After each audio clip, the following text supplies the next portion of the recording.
Deus deu a sua palavra e grande é o exército dos que anunciam boas novas. Muito bom ter a sua companhia e a sua audiência em mais um Boas Novas no Ar. Se prepara, aperta os cintos, que hoje a gente vai viajar, vai ser um programa sensacional. Nós vamos falar um pouco sobre criacionismo e evolucionismo. Eu vou apresentar para vocês a nossa convidada daqui a pouco, mas ela é escritora.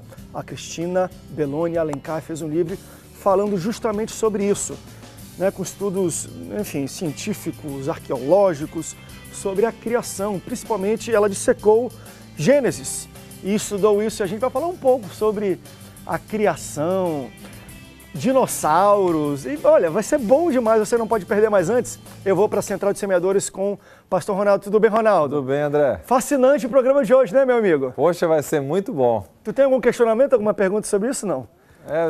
Daqui a pouco eu mando aí. Tu pensava que os homens conviveram com os dinossauros por causa daquele filme Jurassic Park, né? Pois é, né? Tá vendo? Tem muita coisa aí por trás disso aí. Como é que estão nossos semeadores hoje, meu amigo? Aqui no semeador não tem muita polêmica, não. A regra é o seguinte, semeia muito, colhe muito. Semeia pouco, colhe pouco. Tá vendo? Simples assim, não é verdade? A Bíblia é simples. Sabe uma coisa que eu vou perguntar à nossa convidada? É que às vezes parece ser simples demais. Quando a gente fala que Deus criou, fez tudo. Ah, mas é simples demais. E a resposta é essa que tu deu, é simples assim, né? Pois é, tá vendo? Ou não, né? Não sei se isso é tão simples, né? É, isso aí. Então vai dar um bom debate aí, vai ser demais, muito bom. Amigo. E inclusive, André, quero agradecer aqui a participação da Isabel, aqui de Macaé, norte do Rio de Janeiro, pedindo oração, assistindo a Boas Novas, e o pastor Carlos Junho, de São Gonçalo, que descobriu recentemente aí o canal digital 5.1 e está sendo abençoado também, pedindo oração por ele e pela família dele.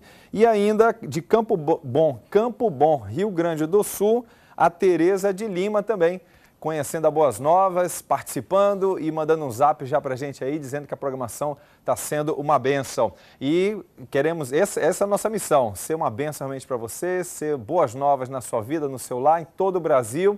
E é por isso que a gente conta com a sua participação, por isso que a gente mobiliza aqui para você se tornar um semeador para essa obra que já tem abençoado muitas vidas e continuar abençoando você e continuar seguindo em frente, tá certo? A gente quer evoluir, né, André? Evoluir cada vez mais ainda, tá bom? Falar nisso, eu acho que tem tudo a ver com o programa que nós estamos falando. Imagine você, pastor Ronaldo, que no futuro, e isso aqui eu estou falando já de um novo projeto infantil da Rede Boas Novas, tá? Isso não é teologia e nem realidade. Mas a Boas Novas fez o Missão Harpa. E a história é mais ou menos o seguinte, daqui a 1000 anos, os cristãos voltam a ser perseguidos e morando em cavernas, em covas, e eles são formados, esse grupo de cristãos é formado por biólogos, arqueólogos, cientistas, e através de um achado arqueológico, eles encontram resquícios de uma harpa cristã, fazem uma máquina do tempo para voltar no tempo que essas músicas foram compostas, e descobrir qual era a ênfase, qual era o sentimento disso para, de fato, trazer o valor, trazer o calor do evangelho das músicas da harpa cristã para os dias atuais. E a Boas Novas, com esse enredo todo, muito bom, fez o Missão Harpa, um projeto para ensinar você que está em casa, os seus filhos, a entender a história dos hinos da harpa cristã e também decorar a letra de alguns hinos da harpa. Então, quero mostrar para você um pouco do trailer do novo projeto infantil da Boas Novas, Missão Harpa.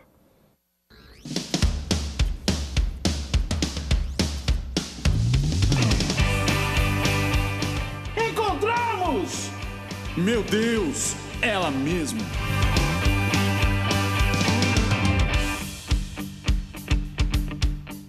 O encontro dela nos deu a certeza do que estávamos buscando. Uma prova da nossa fé. Nossa, vovô, eu adoro ouvir essas histórias. Só me faz querer começar logo nossa missão e completar esse quebra-cabeça inteiro.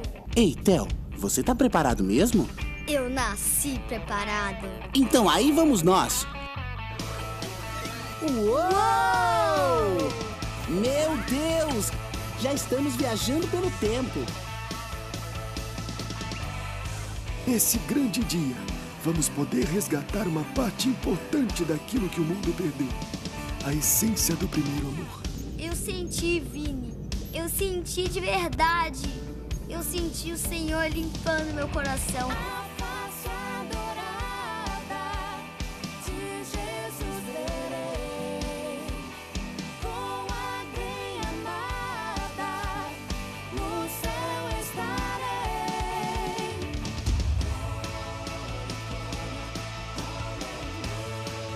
Assim como nós agora, nesse tempo difícil, temos a mesma missão que os primeiros cristãos tinham: entregar apenas o que nos foi dado, o amor de Deus, as boas novas do Evangelho e manter acesa a chama para as próximas gerações. Uhul!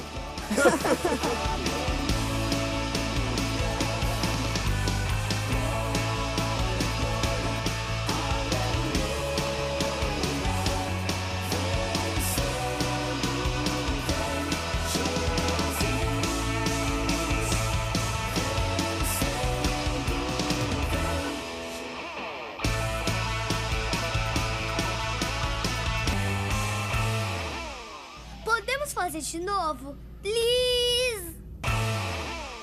Em breve, em todas as livrarias evangélicas do Brasil, CD e o DVD, e também nas plataformas digitais de áudio e de vídeo. A gente vai para um rápido intervalo e na volta prepara que a gente vai falar um pouco sobre a criação de tudo isso que nós vivemos hoje. A gente volta já já.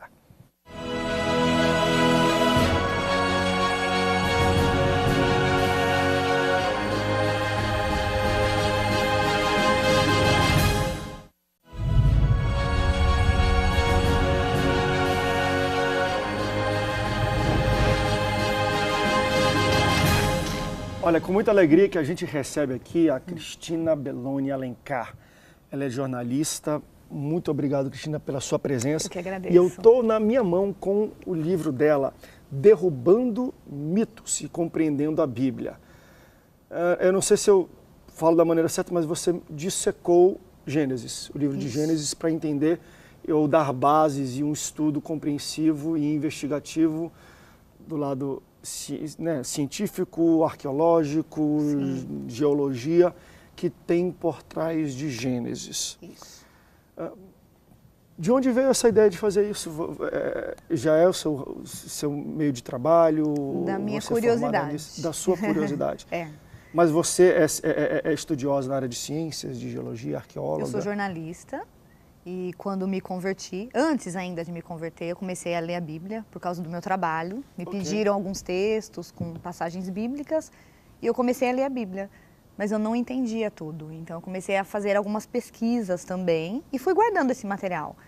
Mais para frente eu acabei me convertendo ao cristianismo, porque quem lê a Bíblia não tem como não sair transformado, Verdade. não é? Verdade. E de uma pesquisa surgiram as aulas em escola bíblica e depois disso veio a ideia de fazer algumas apostilas só para ajudar, né, com os alunos, para poder distribuir esse material. E aí me ofereceram fazer o livro. Então eu tive que mudar todo aquele formato de apostila para o livro. Foi onde eu pesquisei com mais profundidade alguns assuntos, alguns temas mais polêmicos. E aí é praticamente um trabalho em conjunto, com teólogos, cientistas, arqueólogos. Muita gente me ajudou nesse processo, porque a gente não consegue descobrir tudo sozinho. A gente precisa de pessoas confiáveis, pessoas que conhecem a Bíblia, tanto o Novo quanto o Velho Testamento. E o resultado foi o livro. Olha, isso aqui é um dos assuntos mais fascinantes que podem existir, porque claro, é um debate quase que milenar, vamos dizer, entre criacionismo, evolucionismo. Talvez uma das colocações que você deve ter escutado, tanto no momento de pesquisa, quanto eu acho que você já deve ter debatido, conversado também com os dois lados, criacionistas e evolucionistas, é que o criacionismo parece ser muito simples. Eu não sei, mas é muito simples. Deus fez tudo e fez, e é isso. Você não sabe, não buscam saber por onde ou como foi formado ou não. Você se depara muito com esse tipo de colocação de pessoas que não acreditam no criacionismo. É simples demais para ser verdade. Sim, sim. As pessoas duvidam muito da palavra, porque é como você falou, é tão simples que tem que ter algo a mais. Não é possível que seja assim. E o problema é que as pessoas recontam as histórias bíblicas de uma forma mais simples ainda. Então, por exemplo, quando você vai falar da criação do ser humano, e aí você se depara com alguns professores falando que, então Deus fez o ser humano do pó da terra e aí formou um boneco de lama. É estranho você falar dessa forma, porque quando fala que o ser humano foi formado do pó da terra, é porque ele usou as mesmas substâncias que havia na terra. Então você vai encontrar oxigênio, hidrogênio, carbono, potássio na composição humana. Mas não significa que Deus fez ali um bonequinho de terra, entendeu?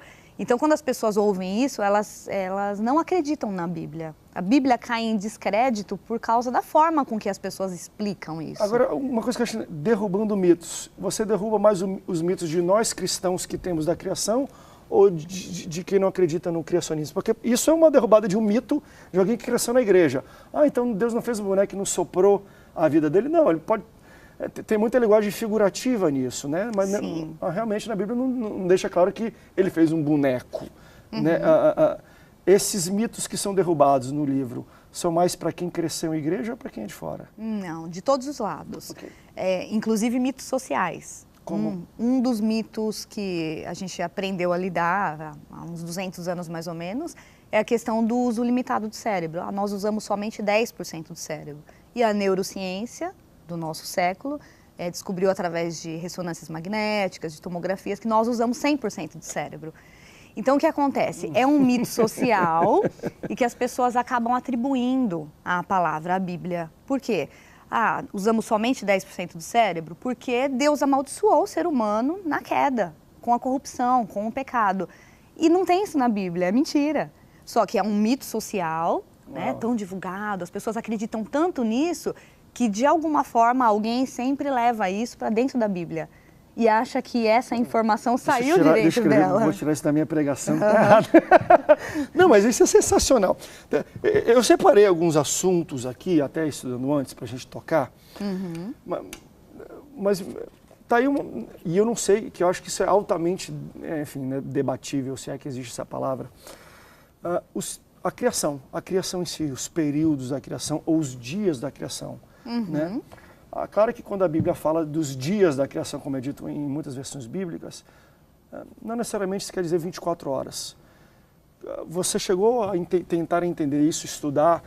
Tem como se dizer se são dias literais, como nós temos hoje de 24 horas, se são períodos, se são milhares de anos? Porque às vezes algumas pessoas até tentam achar nisso uma ideia de ter a questão do evolucionismo, de rochas de 300 bilhões de anos. Então, esse foi o tempo entre criar as rochas e criar os homens. Tem algum tipo de correlação isso tudo? É uma polêmica muito grande, porque existem várias linhas de pensamento. Tem aquele que acredita que, por exemplo, a Bíblia fala que 1000 anos é como um dia para Deus e um dia é como 1000 anos. Aí derruba todo mundo. Como a gente vai entender isso? De que forma? Deus pode fazer tudo o que Ele fez dentro de 24 horas para nós. Para nós é um tempo de 24 horas, mas para Ele é uma eternidade, porque para Ele não existe essa divisão, não é? É uma coisa muito humana. E Deus é divino. Então é difícil explicar. Por exemplo, o tempo de vida. Quando a gente fala de tempo de criação, então a gente pode falar do tempo de vida. É verdade que os seres humanos viviam cerca de 1000 anos? Matusalém viveu 969 anos, é o máximo que se tem registro na Bíblia. Você acredita nisso, por exemplo?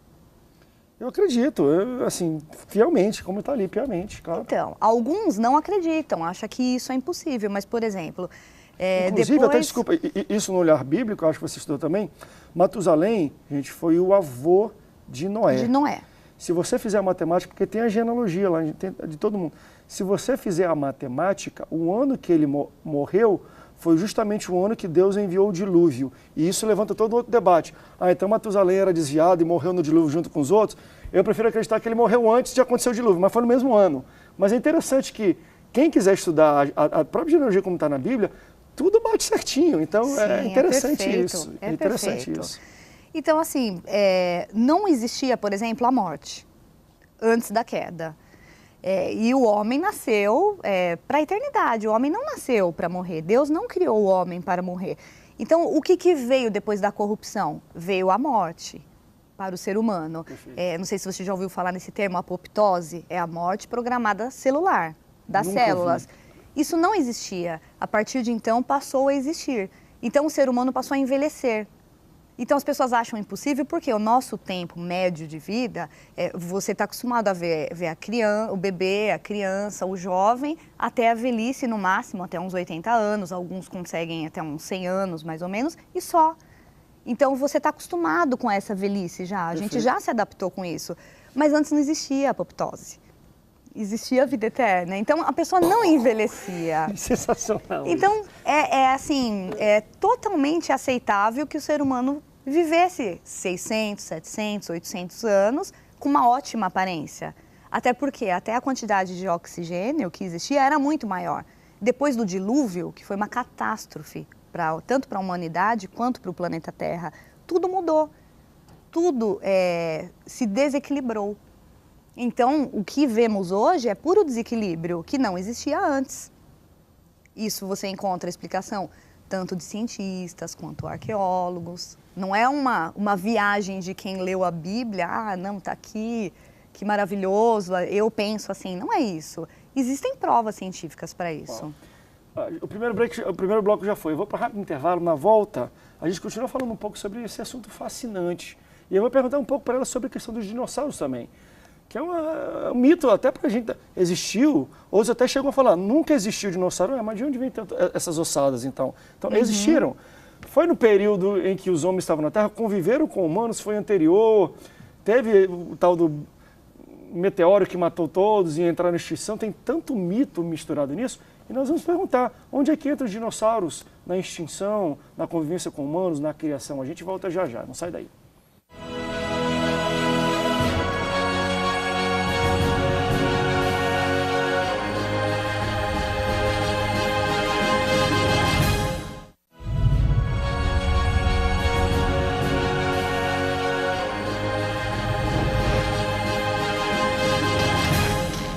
Estou de volta com a Cristina Belloni Alencar, ela é escritora do livro Derrubando Mitos, Compreendendo a Bíblia. Ela dissecou o livro de Gênesis e aqui ela traz uma ótica científica, biológica, arqueológica, sobre os fatos que acontecem em Gênesis, né? Desde o período da criação, a gente está falando um pouco da longevidade humana, né? Que antes, Matusalém, 969 anos, e hoje a gente só vive até 100 anos. E segundo ela tem colocado, e está aqui no livro, existem explicações científicas para tudo isso. Claro que não queremos explicar Deus, às vezes, ou a criação, não é esse pressuposto, mas o que podemos explicar, ela tomou mão dessas ferramentas para tentar entender e falar, olha gente, isso não é papinho de Bíblia, de boca para fora, não.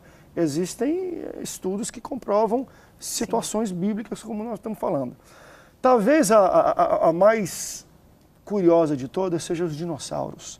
Até hoje fascina nos filmes, nos desenhos e tudo mais, e a gente se pergunta, de fato conviveram ou não comem? Porque quando a gente vê e a gente pensa em dinossauros, sempre nos remete à idade pré-histórica, 300, nem sei quantos bilhões de anos atrás, né? Milhões, bilhões.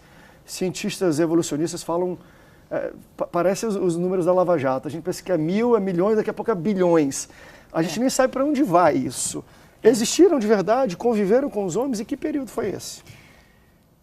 Eu gosto dessa linha bem bíblica que explica que os dinossauros viveram, sim, entre os homens. Embora, com certeza, a gente vai ser muito criticado por estar acreditando e falando nisso. Linhas, tanto de cientistas quanto de teólogos, às vezes, né? Porque dentro da interpretação da Bíblia também tem várias vertentes de teologia, então isso aqui é um assunto muito polêmico. Não deixa, é um livro polêmico que eu vou engolir ele aqui depois do programa. Mas, continua, perdão, eu te cortei, mas conviveu com os homens? Existe uma linha que acredita que sim, uma linha de estudo que acredita que conviveu sim. E não é impossível, se você parar, se você ler a Bíblia, por exemplo. Existe a palavra dinossauro dentro da Bíblia? Não, porque é uma palavra nova. Ela surgiu em 1822, depois que encontraram alguns fósseis que deram o nome de dinosauria. Porque, o que significa isso? Lagarto gigante, que foi a explicação que eles deram. E dentro da Bíblia, o que você vai encontrar que tenha esse tipo de característica? O bimote, por exemplo, né? A Bíblia fala de lagartos monstruosos. Então, você vai ler características que vai lembrar muito essa ideia que a gente tem de dinossauro. Agora, como é que a gente pode provar essa imagem de dinossauro que a gente tem hoje? Existe aquela ideia de filmes hollywoodianos. Jurassic Park. Muito perigoso. Porque ali, Steven Spielberg, por exemplo, ele usa uma parte real e uma parte de ilusão. Essa parte de ilusão dele é que é muito perigosa. Então, tem muita coisa inventada ali, muita espécie inventada também. Então, a gente só pode se basear em quê? Nos fósseis encontrados. Existe prova para isso? Existe. Por exemplo, na China, foi encontrado um número muito grande de fósseis de dinossauros, dessas espécies gigantes, num único lugar. E o que explica essa morte de uma coletividade de dinossauros? Por exemplo, o dilúvio se encaixa bem nisso. Pode ter sido uma outra catástrofe também, mas o dilúvio se encaixa nisso. Outra coisa... Eu estava lendo até antes, é sensacional, por exemplo, fósseis de peixes em cima de montanhas altas. Em cima de montanhas. Cara, como é que tem fóssil de peixe? É porque inundou tudo. Existem evidências arqueológicas até para o próprio dilúvio. Mas quem é evolucionista e quem não acredita fica refutando esse tipo de ideia, ridicularizando até as pessoas. Que tinha asa, mas tinha asa para voar, porque às vezes acredita mesmo, peixe tinha asa, aí voa em cima de uma montanha, não sei, mas é muito curioso, no mínimo curioso tudo isso. Sim, Então é aquela questão, e aí os dinossauros entraram ou não entraram na arca? Existe a possibilidade de entrar, a arca era enorme. Segundo os estudiosos, ela foi ocupada em 50%. Então, mas o número de animais caberia realmente? Sim, a baraminologia explica isso.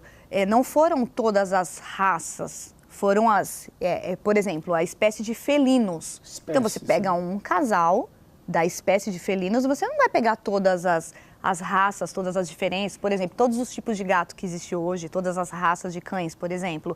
Não havia necessidade disso. De humanos, vamos lá, a gente vai entrar em etnia, mas enfim, uma família só que depois repopulou toda a Terra, né? Sim. Então, existe a possibilidade, sim, de colocar, por exemplo, dinossauros filhotes dentro da arca. As outras espécies marítimas prevaleceram, elas não morreram. E até hoje tem, por exemplo, nas regiões abissais, espécies que o ser humano não conhece. E são monstros gigantes, lagartos gigantes, debaixo, no fundo do mar. Existe. Mas é aquilo que eu te falei, quando você defende, você tem uma base bíblica, para o mundo de hoje você é considerado louco. Né? Talvez, acho que o que é mais refutado, e não sei se você concorda comigo, mas eu vejo às vezes, enfim, em conversa e tudo, entre os criacionistas e os evolucionistas, é a questão de datação. Né? Ou seja, quanto tempo tem a Terra? Porque às vezes pega um fóssil desse e fala, olha, tem 300 milhões de anos. E aí, às vezes, na visão de um criacionista, não, mas nem a Terra tem tudo isso. Onde é que você se posiciona nisso? Quanto tempo tem a criação? Ou tem essas coisas? E por que essas datações dão de 300 ou de 400 milhões? Existe alguma explicação por trás disso? Tem uma explicação que eu acho bastante especial, do cientista Marcos Eberlin, um cientista brasileiro, e ele fala sobre o carbono 14, por exemplo. O que acontece? O carbono 14 também sofreu alterações com o dilúvio, então ele não é mais confiável. Só que todo mundo se baseia ainda, esses cientistas evolucionistas, pelo carbono 14. Só que ele já não é mais confiável. E, por exemplo, depois de uma bomba atômica também, se tiver daqui 200 anos uma datação, vai ter uma alteração muito grande também, por causa da reação. É tão rápido o programa que terminou. Já. A datação aqui não é carbono 14, com certeza não é. Mas você vai ficar aqui para amanhã, pode ficar? Olha, sim, eu continuo com a Cristina Belloni Alencar aqui amanhã. Nós continuaremos falando sobre etnias, a multiplicação da espécie humana também. Várias perguntas muito interessantes que estão todas incluídas no livro dela, Derrubando Mitos, Compreendendo a Bíblia, onde ela disseca o livro de Gênesis e entrega pra gente algumas explicações e evidências científicas. Perdão, estava filmando aqui, botei para baixo, tá bom? Amanhã ela continua, o programa está sensacional, apaixonante e eu te espero lá. Muito obrigado pela sua audiência, Deus te abençoe e até amanhã. Tchau, tchau.